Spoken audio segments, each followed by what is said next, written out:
Tennessee homestead. How the heck are you today? Wanted to stop and since I was already had the camera and stuff set up, I moved back over here to the desk and thought I would talk to you a little bit about, since we're on the topic of water, wells. Okay. Um, Most folks uh, living in the Midwest area, southern regions, and so forth, you don't have a big problem with getting a well drilled. While they're not cheap, okay, uh, as a lot of folks would think, uh, you definitely want to know the cost of it, because a lot of times you can get that even lumped into a small loan when if you're doing a mortgage on your land. A lot of times a well is an infrastructure that some of these land banks will even go, okay, yeah, you need that because it improves the value of the land. That's number one. All right. So let's talk wells a minute. Okay. There's two kinds of really wells. You have your standard for a homesteader. Okay. There's all sorts of different kinds of wells. But for a homestead or a small farm, your standard 4-inch, what they call residential well. Okay. Where basically they're going to drill a hole in the ground till they hit water. They're going to put in a 4-inch PVC pipe, and they're going to drop a submersible pump down it, depending on how deep it is. Some of them they can run just what they call a shallow well pump, but on average, it's going to get a submersible pump.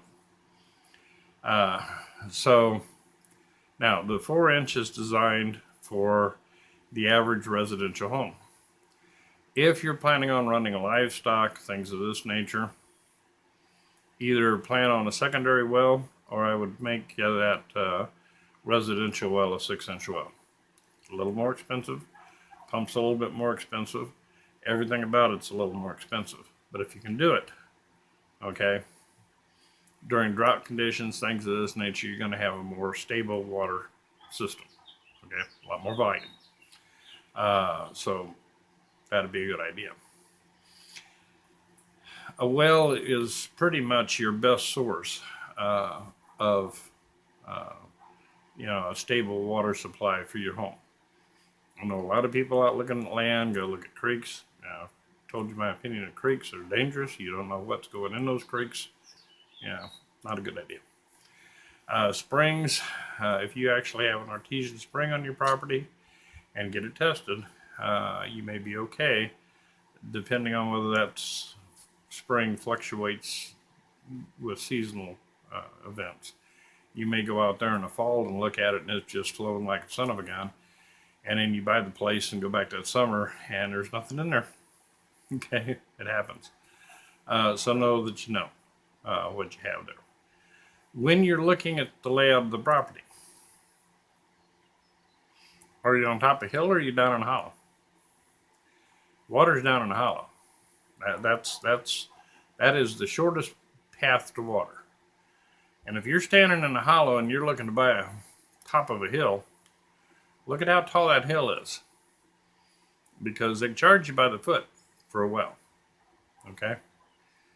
And if you're standing down at the base of that hill looking up and there's 200 foot before you even get to the hollow, down to that level, know that you automatically have at least a 200 foot borehole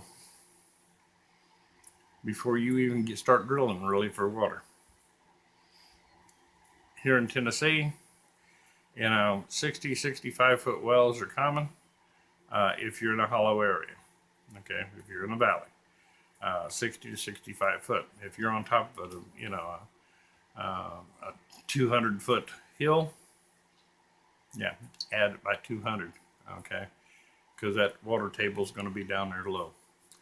Keep that in mind. All right, keep it in mind when you're looking at your land initially, or when you're looking at where you're going to build your house and put in your infrastructure.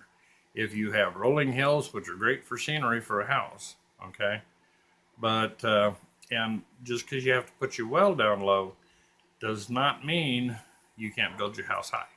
You're just going to have to run extra piping up to that house and make sure that you have a pump system that's going to be able to maintain your pressure up there.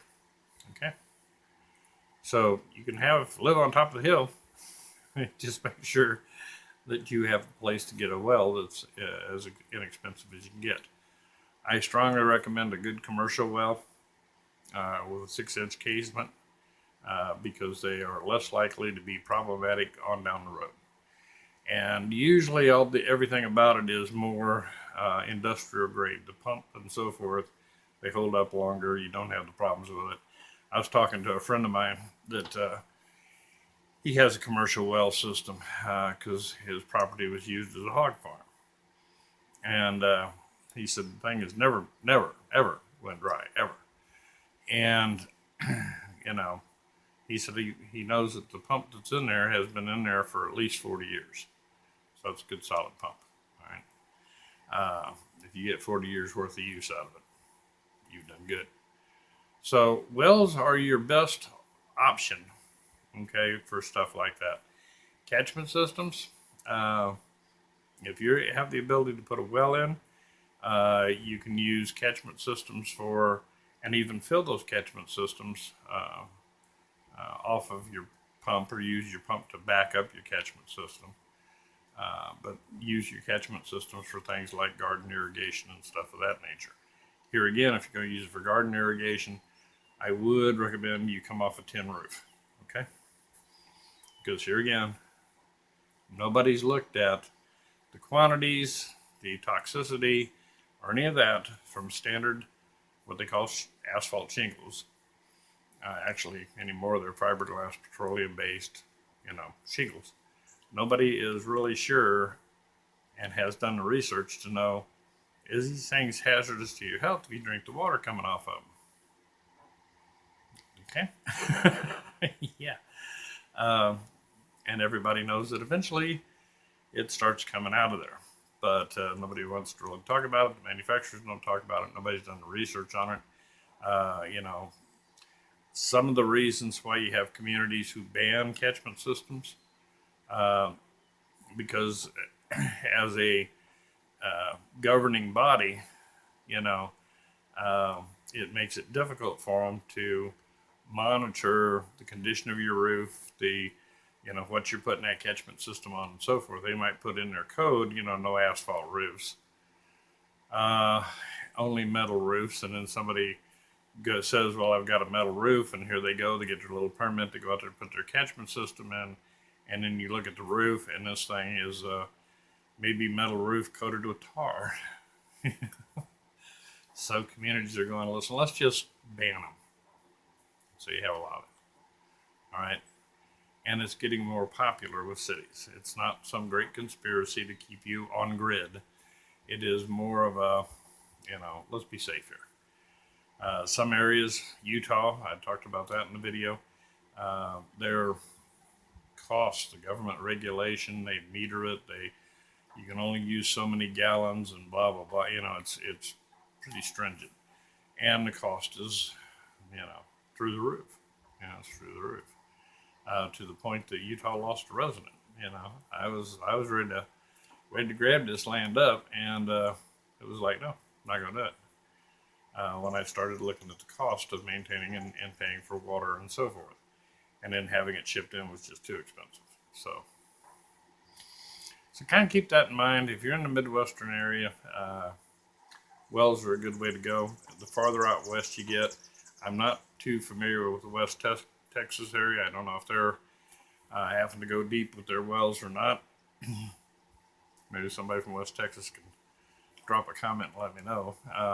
But here in this area, 65 foot from a hollow floor down in a hollow in a valley. For other folks that don't know what a hollow is, and if you don't, come on now, get with it. But if you're in a hollow area, you're talking 65 foot. Usually you hit good water at that point. So, and I know up in Illinois and so forth, the wells are running 75 foot to 125 foot, and some areas are less. So kind of keep these things in mind. A well is a homesteader's best alternative for a good supply of water. I'm not a big fan of city water.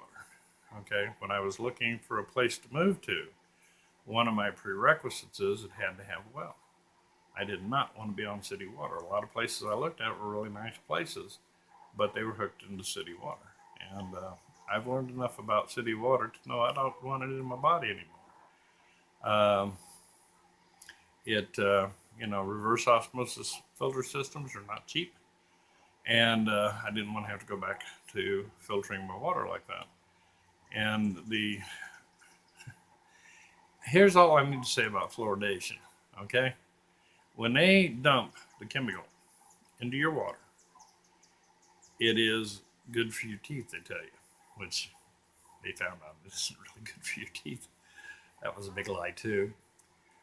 But if that truck should spring a leak while it's sitting outside that water treatment plant, okay, now it is a hazardous chemical spill. And I have seen where this stuff will literally eat through concrete. Eat through concrete. Makes you want to go get a cold glass of tap water, doesn't it? Yeah. That's what's in drinking water. Okay? America's been sold a bill of goods. How does the fertilization industry get rid of their toxic waste and actually get paid for it? Yeah, that's how. You put it in your drinking water. And the stuff is toxic. You can get out there and start doing a little research on the fluoride that they put in your water, and you're going to quickly learn you don't want to be on tap water. Okay? Bad stuff. Bad stuff. Keep that in mind. So, wells are a good way to go. Look at that as your best option.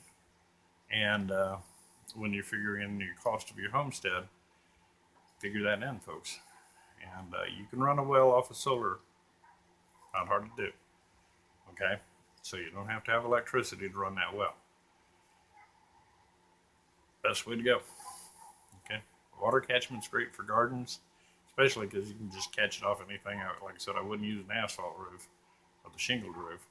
But, metal roofing, things of that nature, use that as for irrigation, and it's a money saver to you. You're not out there running a well pump to water your garden. Okay. Alrighty. Hope this finds you having a great week, and I hope that you're just killing it out there, folks. Getting it done.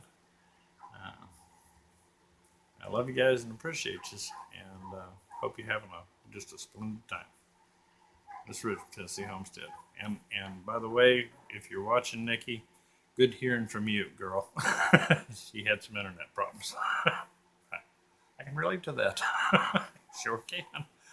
So anyway, good to have you back, Nikki. And you folks have a wonderful, wonderful week. And keep plugging away, folks. It's just one step at a time. You'll get there. Okay? You'll get there. This is Rich Tennessee Homestead. Love and appreciate you guys. You take care.